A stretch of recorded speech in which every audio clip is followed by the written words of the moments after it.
Bonjour, bonjour. Je suis Rina Moktiche. Je suis camerounaise et je vis au Maroc depuis pratiquement 6 mois par là. Voilà. Donc, c'est l'une de mes premières vidéos sur YouTube. Et puis, je voudrais beaucoup plus vous parler sur les travailleurs étrangers au Maroc, les détails. C'est sur ça que je vais beaucoup plus m'appuyer, sur les travailleurs étrangers au Maroc. Mais avant de commencer à parler des travailleurs étrangers au Maroc, des procédures, comment on fait pour arriver ici, qu'est-ce qu'on doit vraiment savoir, je vais vous raconter mon histoire. Ça, c'est mon histoire vraie au Maroc.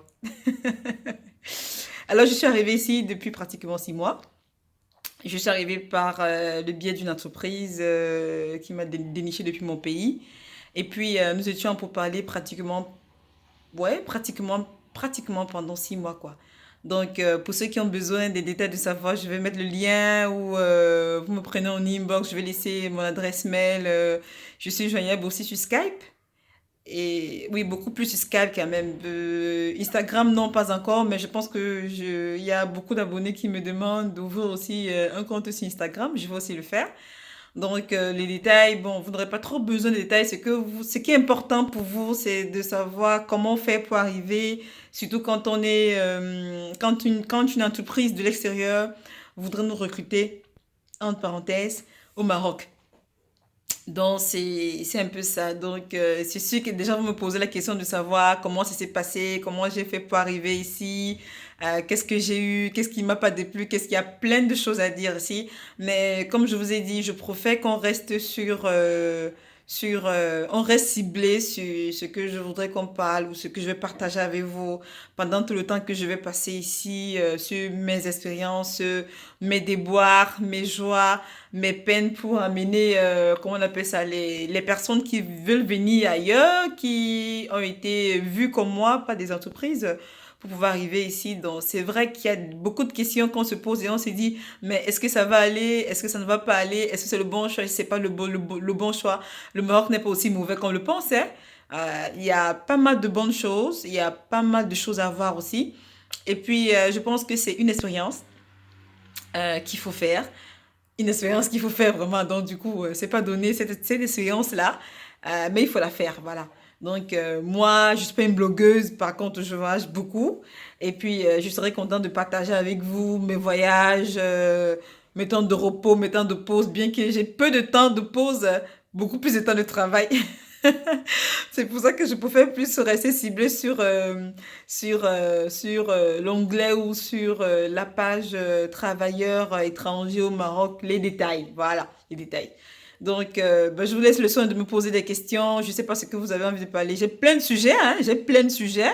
J'ai plein de sujets à dire, j'ai plein de sujets à voir, que je vais discuter, que je vais partager avec vous. Mais ce qu'on va faire, c'est que si vous voulez que je vous raconte mon histoire, partagez la vôtre d'abord. Partagez la vôtre et après on va partager des histoires ensemble en fait. Donc voilà, ben, je ne sais pas ce que vous voulez qu'on parle aujourd'hui, mais j'aimerais aborder le sujet sur les papiers. Comment faire pour arriver ici? Qu'est-ce qu'il faut faire? Qu'est-ce qu'il ne faut pas faire? Quels sont les papiers qu'on nous demande? Quels sont les papiers que votre entreprise va vous demander de produire d'abord? Et pour éviter comment on appelle ça, des allers et retours, ce qu'il faille faire, quoi. Bon, moi, je suis passée par là. Et puis, je vous dis, ça n'a pas été facile dès le départ, mais je me suis en sortie quand même. Au bout du temps, je me suis en sortie quand même.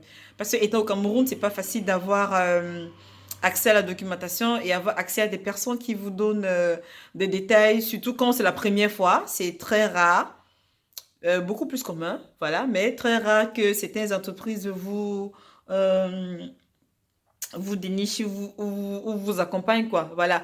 Donc, il y a des papiers que l'entreprise va vous envoyer de fournir et vous allez fournir des papiers que l'entreprise voudrait que vous fournissiez. Voilà.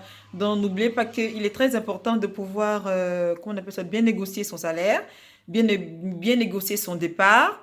bien négocier, comment on appelle ça, comment on dit, le visa, votre visa, combien de fois vous viendrez dans votre pays par an pour les congés. Généralement, c'est 2 fois par an. Maintenant, ça dépend de quel type d'entreprise qui vous recrute autant pour moi et de ce que vous voulez faire, quoi. Ça dépend de cette entreprise-là.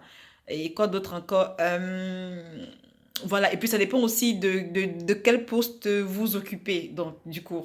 Moi, je ne vous conseille pas de lâcher la branche sur laquelle vous êtes assis et de saisir celle qu'on vous promet, quoi. Donc, c'est mieux d'essayer de regarder les tenants et les aboutissants des deux côtés, voir les avantages et les inconvénients, voir le plus que vous pouvez ajouter à l'entreprise, voir le plus que l'entreprise peut vous ajouter à vous. Et puis là, maintenant, vous allez savoir si vous êtes prêt, si vous décidez à quitter votre pays et à venir vous installer au Maroc ou dans n'importe quel pays, quoi. Donc, tous les critères, certains critères diffèrent d'un pays à un autre. Donc, voilà. Donc, ben, moi, je vais plus cibler au Maroc parce que c'est au Maroc que je suis actuellement. Donc, voilà. Dites-moi ce que vous en pensez dans les commentaires. Posez-moi des questions et puis moi, je vais vous répondre dès que j'ai d'autres idées qui vont venir en tête encore pour pouvoir mieux vous expliquer par rapport à comment arriver au Maroc par le biais d'une entreprise. Et moi, je vais bel et bien vous en fournir. Bon, voilà, pour l'instant, c'est ce que je voudrais partager avec vous. Voilà, et puis je vous souhaite une bonne soirée. Parce que ici, déjà, il est... quelle heure est-il là? Il est 19h20. Donc, et puis la nuit est déjà tombée. C'est pratiquement l'hiver qui approche déjà. Et il fait exagérément froid dehors. Donc, du coup, je vous laisse plein de commentaires. Je vous demande de laisser les commentaires ou de me poser des questions. Et volontiers, je vais vous répondre, quoi. Une personne à la fois, pas tout le monde, parce que je n'aurai pas le temps de répondre aux questions de tout le monde. Mais si vous voulez qu'on fasse un direct, vous me dites. Et puis après, je ferai volontiers une direct avec vous pour répondre aux questions que vous allez me poser. Mais d'emblée, voilà, c'est ce que je voulais partager avec vous déjà aujourd'hui. Donc, il y a plein de choses, il y a plein de choses à voir sur le départ de son pays pour notre pays quand on vient comme travailleur expatrié. Donc, il y a pas mal de choses à voir, pas mal de choses à connaître. Donc, voilà, c'est ce que je voulais partager avec vous. Allez, je vous fais plein de bisous et puis à très bientôt. Ciao, bye.